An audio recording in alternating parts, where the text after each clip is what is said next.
Oi, turminha da Escola Daniel Rebouças. Então, hoje vamos estudar o conceito de oposição.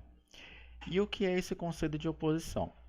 No xadrez, diz que toda vez que dois reis estão um na frente do outro, seja na coluna ou na diagonal, entre uma casa, eles estão em oposição. E aquele que fizer o último movimento alcança mais facilmente a oposição. Para melhor compreendermos isso, eu trouxe três diagramas para melhor refletirmos sobre esse conceito.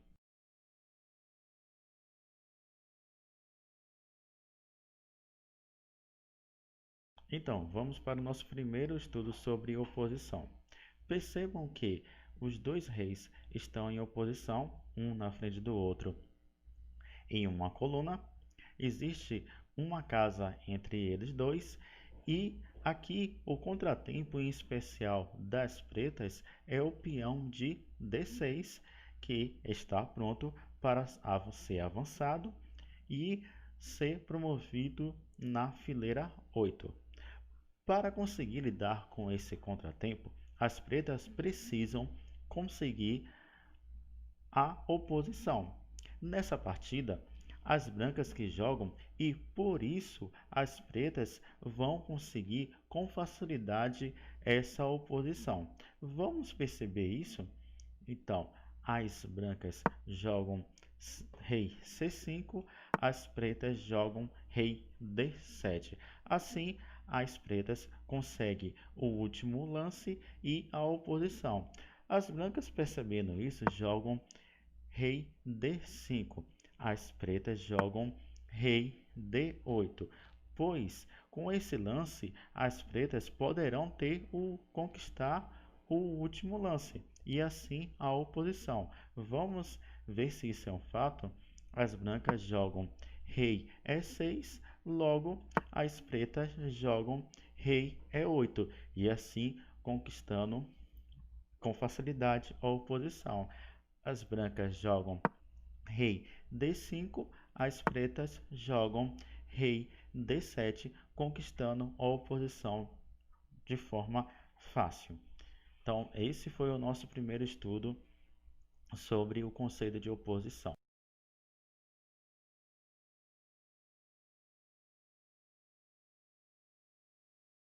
Então, vamos para o nosso segundo estudo sobre o conceito de oposição.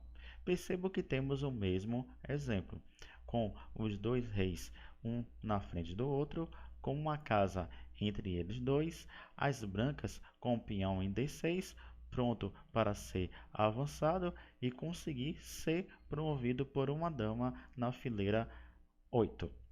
E o contratempo aqui, de novo, das pretas é a promoção do peão em D8 das brancas. Porém, aqui quem joga são as pretas. As pretas jogam rei D8, as brancas jogam D7 e percebam que aqui o último lance não é mais das pretas, e sim das brancas.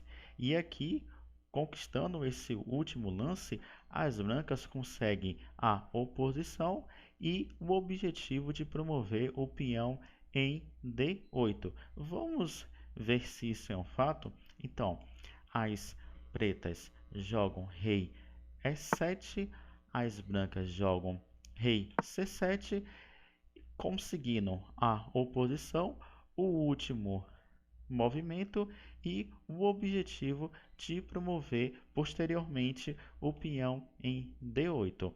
Então, esse foi o nosso segundo estudo sobre o conceito de oposição.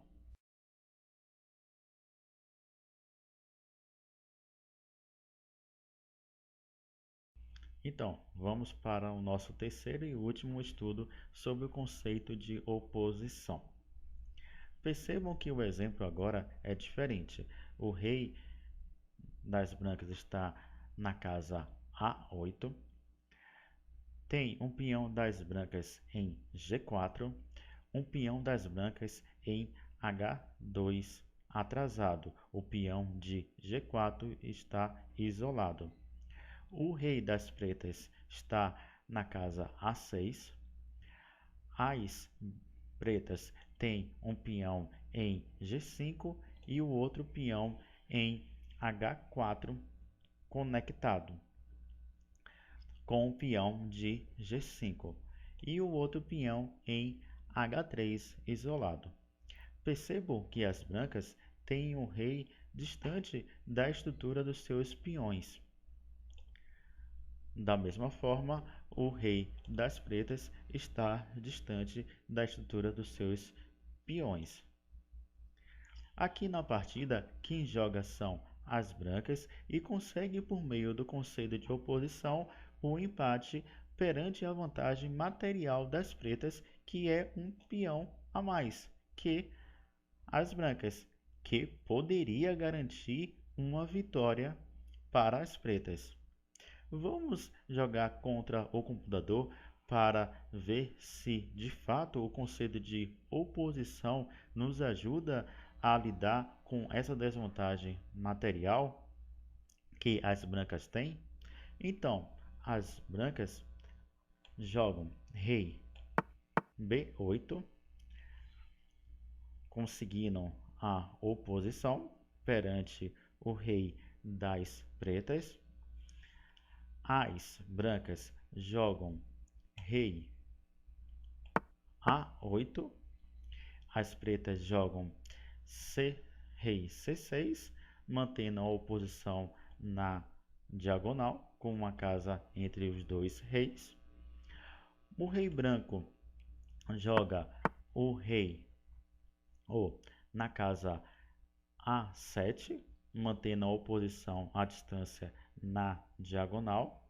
O rei preto vai para a casa D5 com o objetivo determinado de tocar no peão de G4 e capturá-lo. As brancas jogam B6, mantendo a oposição perante o rei preto. O rei preto joga em E4, mantendo o objetivo de futuramente tocar no peão de G4. O rei branco joga o rei em C5, mantendo a oposição. O rei preto joga em F3, rei F3, e agora mais próximo do seu objetivo de capturar o peão de G4. O rei branco joga em D4 e aqui aparece o conceito de oposição que faz e garante o empate das brancas perante as pretas, em especial perante a vantagem material de um peão, além que as brancas têm. Então, as brancas jogam rei E4 e aqui as brancas não podem jogar o lance rei E5 nem o lance rei F5. Elas precisam jogar o lance rei F3, pois agora com o lance rei F3 elas mantêm a oposição e vão ter o último lance.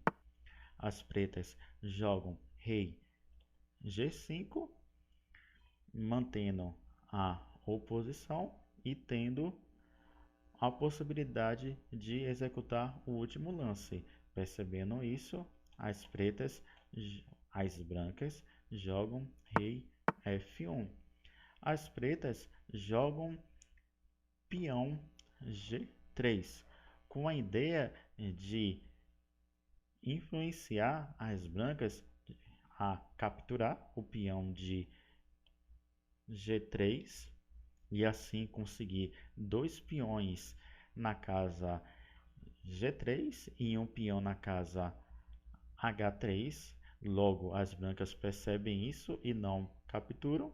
E aqui é necessário fazer um cálculo simples, que é se as brancas jogam rei E2, elas vão perder a oposição. O rei vai perder a oposição e vai deixar o peão de H2 ser capturado por G3 ou o peão de G3 ser avançado para G2. E assim as pretas terão agora, de fato, 3 peões de vantagem perante as brancas. Então, as brancas na partida jogam rei G1, mantendo a oposição e jogam rei H1, as pretas jogam rei E4 e aqui a posição é de empate e as brancas conseguem, por meio do conceito de oposição, empatar uma partida que, por questão material, está perdida, mas com o uso do conceito de oposição conseguiu ser empatada. Então, esse foi o nosso estudo sobre o conceito de oposição.